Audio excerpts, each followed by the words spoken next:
Goeiedag mense, dis weer pastoor Avery Viljoen hier. Ek is verbonde aan die program Leef Jesus. Ons sê Leef Jesus. Nou gaan ons gaan kyk na hoe die mense optree. Hoe die mense teenoor mekaar optree. Hoe hulle optree teenoor hulle naaste. Hoe hulle optree teenoor die kerk. En as jy gaan kyk na daardie mense, dan kan jy nie werklik waar die twee by mekaar bring nie. Met ander woorde, jy kan nie sê, ons leef Jesus, maar ons leef eintlik vir die duiwel. Daar is nie 'n aanduiding dat ons vir Jesus leef nie. Nou ek wil graag vir julle hierso 'n bietjie lees hier uit Openbaring 16, waar die 7 bakke uitgegooi word op die aarde. Nou, in die eerste een lees ons, en ek lees vanaf hoofstuk 16. Toe het ek uit die hemel, uit die tempel, toe het ek uit die tempel 'n harde stem vir die 7 engele hoor sê, gaan gooi die 7 bakke, gevul met die toorn van God, op die aarde uit.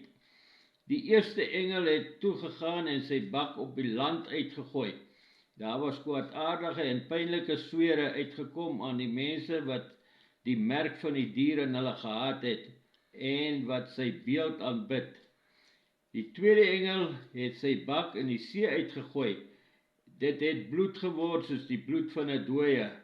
Alles wat in die see lewe het dood gegaan. Klink dit nie vir ons 'n bietjie soos die tyd wat God vir Moses gestuur het om die Israeliete te gaan verlos nie. Toe daar ook hierdie plaag gekom en ook dieselfde plaag waar die water in bloed verander het. En dit staan nou weer geskrywe hier in Openbaring, amper op die laaste van Openbaring. Maar ons mense wil nog steeds nie luister nie. Ons doen ons ding, om regtig te sê, ons worry nie oor God, of worry nie oor die koninkryk van God nie. Ons worry net oor wat dit vir my beteken hier op aarde.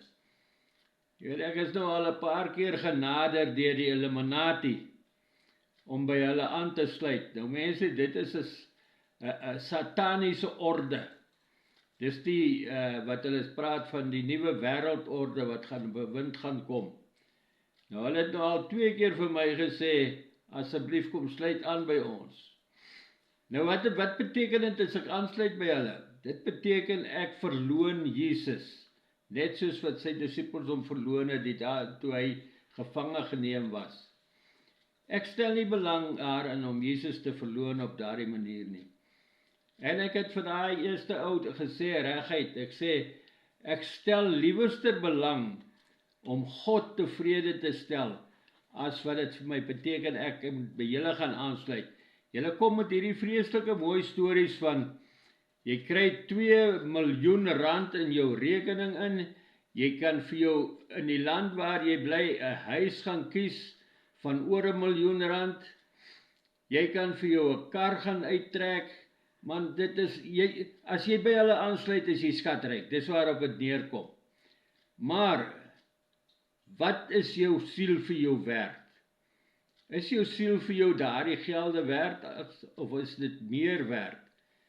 Wel, vir my is dit baie meer werd, daarom het ek vir hulle gesê, ek stel nie belang nie, ek wil God liewerste tevrede stel, voor ek die mens tevrede stel, en ek sal nie vir God verloon nie. En as jy by hulle aansluit, moet jy jou godsdienst verloon. Maar kom ons lees 'n bietjie verder hierso, hy sê, die derde engel het sy bak in die riviere van die waterbronne uitgegooi.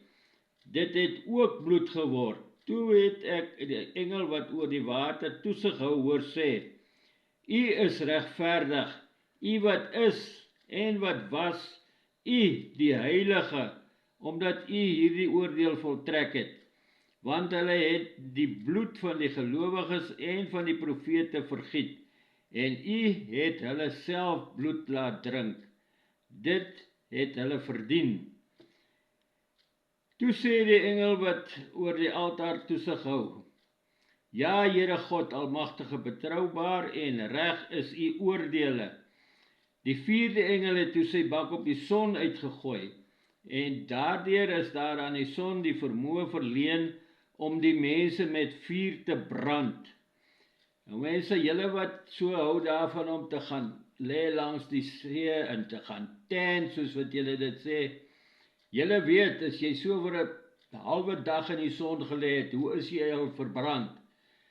Nou hierdie bak is op die son uitgegooi, en daai son het gekom met daai strale en hulle die mense nie net gebrand nie, hy die mense verbrand. Hy sê vir ons hierso, daardeur is aan die son die vermoë verleen om die mense met vuur te brand. Die mense is deur die groot hitte verbrand, en hulle het die naam gelaster van God wat die mag oor hierdie plaag het, en hulle het hulle nie bekeer nie, en aan hom nie die eer gegee nie. Kom ons dink 'n bietjie aan hoe dit gaan in die kerke vandag. Ek praat van kerke hier in ons land waar jy nog met gerief en met 'n geruste gemoed kan gaan en gaan aanbid. In baie plekke in die aarde kry jy dit nie meer nie, want as die mense jou vang dat jy godsdienst is, dan kap hulle jou kop af. Jy weet, ek het baie berading gedoen met mense, pastore in Pakistan. Daardie mense leef konstant in vrees daarso, want hulle word vermoor vir hulle geloof. Hier in ons land het ons nog nie daai probleem nie, maar die mense stel nie belang in God nie. Die mense stel nie meer belang om die kerk te gaan dien nie. Baie mense gaan wel kerk toe, maar hy gaan sit net daar omdat dit 'n tradisie is en omdat hy gesien wil word. Hy stel nie belang om God werklik te dien nie. Maar ons sê ons is Christene. Ek weet nie, ons gaan eendag voor God staan en ons gaan moet verantwoording doen vir dit. Kom ons kyk na die 5de bak. Die 5de engel het toe sy bak oor die troon van die dier uitgegooi, en daar het duisternis oor die koninkryk van die dier gekom. Die mense het hulle tonge stikkend gebyt van die pyn, en het die God van die hemel gelaster oor die pyn wat hulle moet verduur, en oor die swere, en hulle het hulle nie bekeer van hulle verkeerde praktyke nie. Mense, wat moet ons nog alles deurgaan om ons te bekeer van ons verkeerde praktyke, van ons siening van, ek gaan nou maar net kerk toe om die mense tevrede stel. Ek gaan nie kerk toe om God tevrede te stel nie. Ek het op 'n call het ek met my broer gepraat daaroor, en weet jy wat was sy antwoord aan my? Ek gaan kerk toe om te gaan ontspan. Mense, jy gaan nie kerk toe om te gaan ontspan nie. Jy gaan kerk toe om jou diens aan God te gaan lewer. Daar is nie ontspanning in die kerk nie. Jy moet jou God aanbid met snarespel en siters. Nou as jy nie in die kerk gaan en jy gaan worship lekker, sodat jy in die troonkamer van God kan ingaan nie, dan wat gaan soek jy dan aan die kerk? Dis 'n plek waar ons God gaan aanbid, waar ons vir hom al die eer gaan gee wat hom toekom. So, wat gaan soek jy in die kerk as jy nie dit wil doen nie, as jy nou wil maar net gaan ontspan? Jy mors mos jou tyd om dan kerk te gaan. So ons moet begin dink aan hierdie dinge, en ek wil by julle 'n beroep doen, mense. Gaan begin bestudeer Openbaring 16, dat julle kan sien waaroor gaan hierdie 16. Kom ons kyk na die 6de bak. Die 6de engel het toe sy bak op die groot Eufraat uitgegooi. Die water daarvan het opgedroog om 'n pad vir die konings van die ooste uit te maak. Toe sien ek uit die bek van die draak, en uit die bek van die dier, en uit die mond van die vals profete 3 onrein geeste kom, wat soos paddas lyk. Hierdie geeste wat wondertekens doen, is bose geeste. Hulle gaan na die konings van die hele wêreld toe om hulle byeen te bring vir die oorlog wat op die groot dag van God, die Almagtige. Nou, ek weet nie of julle nuus kyk of julle of julle belangstel in dinge wat in die wêreld aangaan. Maar as julle mooi gaan kyk, dan sal julle sien die Eufraatrivier het heeltemal opgedroog en hulle het blykbaar grotte gekry, gange gekry waar hulle van hierdie bose goede gehoor skreeu het in daai gange. Nou mense, as die Eufraatrivier opgedroog het, dan beteken dit ons is baie naby aan die laaste dae. Ons praat, hoeveel mense praat met mekaar, dan sê hulle ons leef in die laaste tyd. Nou as jy in die laaste tyd leef, wat gaan jy doen om reg te maak, sodat wanneer Jesus terugkom om ons te kom haal, jy saam met hom kan gaan na sy land? Wat gaan jy doen? Gaan jy maar net so aanploeter soos nou, of gaan jy 'n daadwerklike poging aanwend om jou verhouding met God te herstel en God tevrede te stel, of gaan jy maar net so aangaan? Pas op dat dit nie vir jou te laat word nie. Ek sê baie keer vir mense, môre kan dalk te laat wees. Jy weet nie of jy môre nog gaan leef nie. Kom ons kyk na die volgende een. Kyk, ek kom onverwags soos 'n dief. Geseënd is die een wat wakker bly en sy klere reghou, sodat hy nie kaal hoef te loop en die mense sy skande sien nie. Die geeste het die konings byeengebring op 'n plek wat in Hebreëus Armageddon genoem word. Nou, almal van ons weet dat die slag van Armageddon gaan die laaste slag wees wat daar oorlog gevoer gaan word op aarde. En dit is waar Christus met sy engele gaan oorlog voer teen die Satan met sy bose magte. Nou, gaan lees 'n bietjie daai stuk van Armageddon, waar hulle sê die bloed het in daardie dal so hoog gevloei soos wat die tooms van die perde se bekke is. Mense, dis baie bloed. Dis baie bloed. Dat daardie vallei, daardie dal, dat hy so vol bloed was, dat dit tot aan die tooms van die perde geraak het. Dit moet daar miljoene mense doodgemaak gewees het op daardie dag. Maar dink 'n bietjie daaroor. Ek gee vir julle die storie, julle moet daarmee gaan maak wat julle wil. Maar ek sal beginne om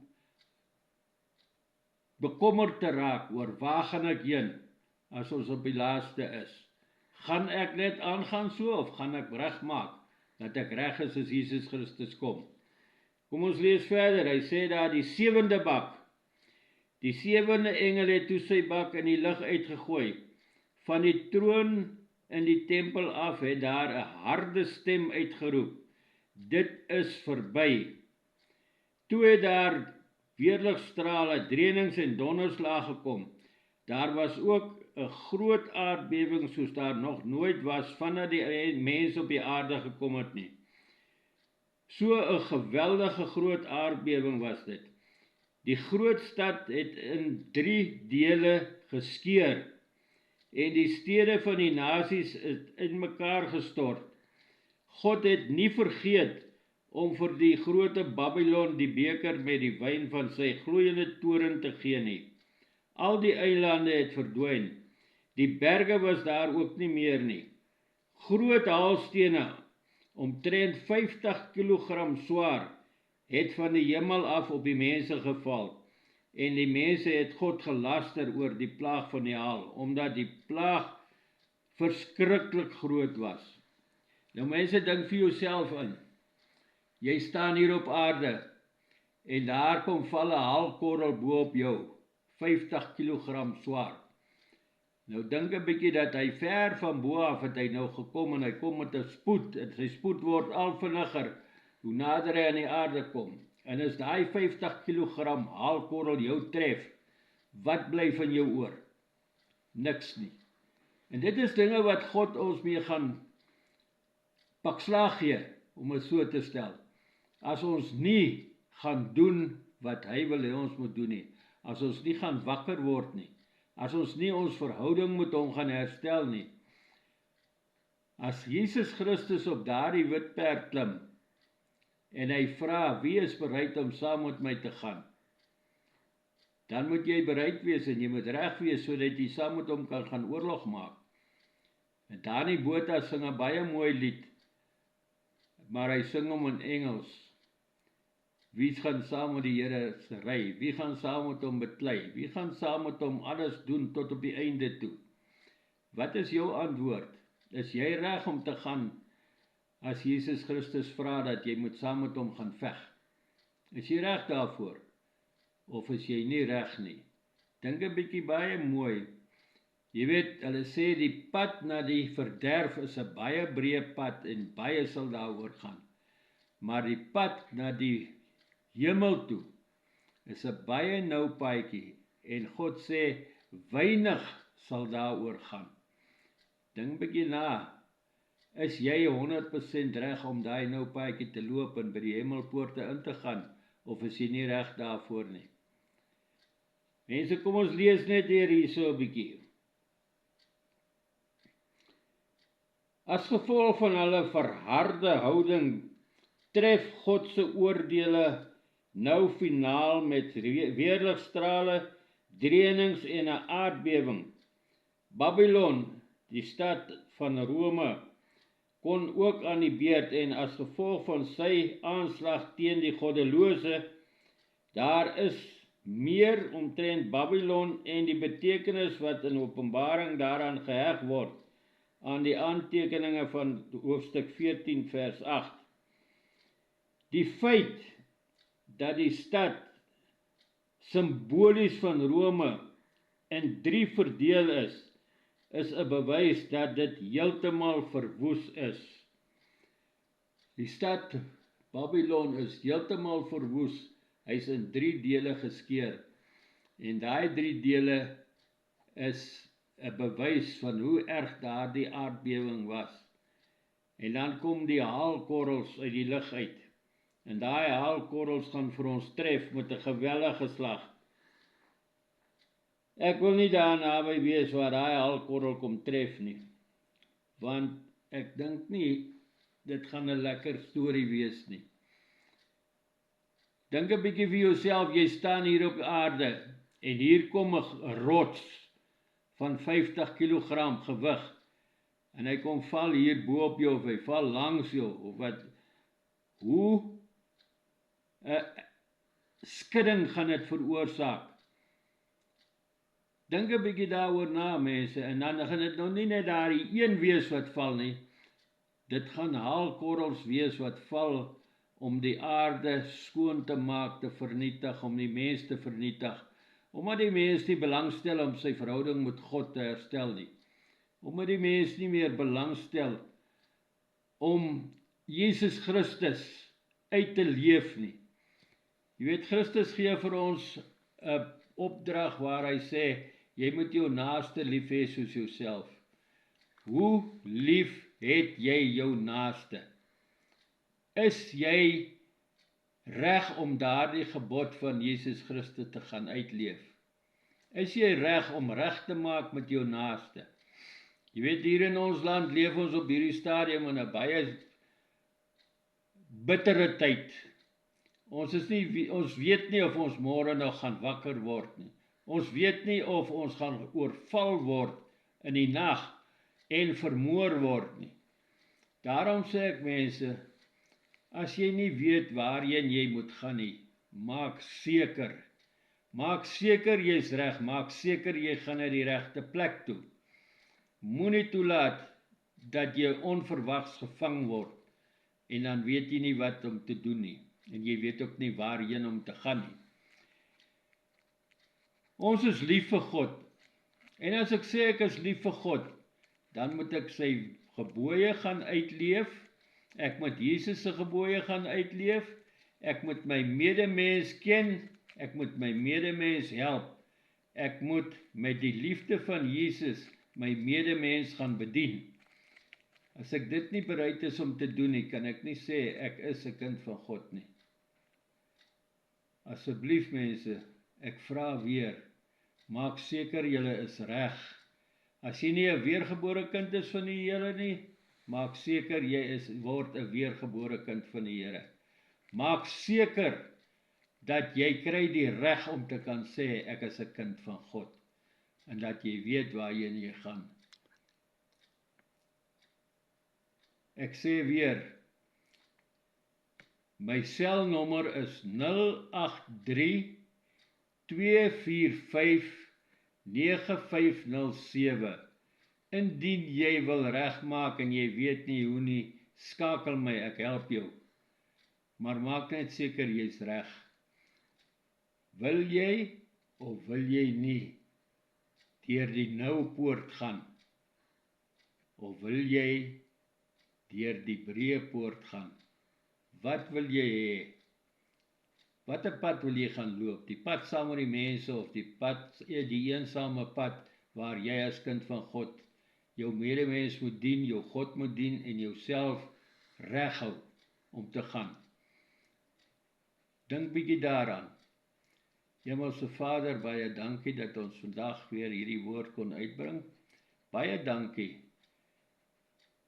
vir die feit dat ons nog die Bybel het wat ons kan bestudeer. Baie dankie vir die voorreg wat ons het om God te kan dien. En baie dankie dat ons die voorreg het om te gaan doen wat Jesus Christus van ons gevra het. En dit is dat ons moet uitgaan en gaan disippels maak. Dink net daaraan, hoe meer mense jy in die koninkryk inlei, hoe beter vir jouself. Wil jy gaan met leë hande, of wil jy gaan met hande vol van siele wat jy in die koninkryk ingelei het? Vader, baie dankie dat ons weer kon by mekaar kom vandag. Dankie Heilige Gees, dat U hierdie woord seën. Raak elke oor aan wat geluister het, en help hulle om dit te gaan uitleef. Ek vra dit in Christus Jesus se naam. Amen.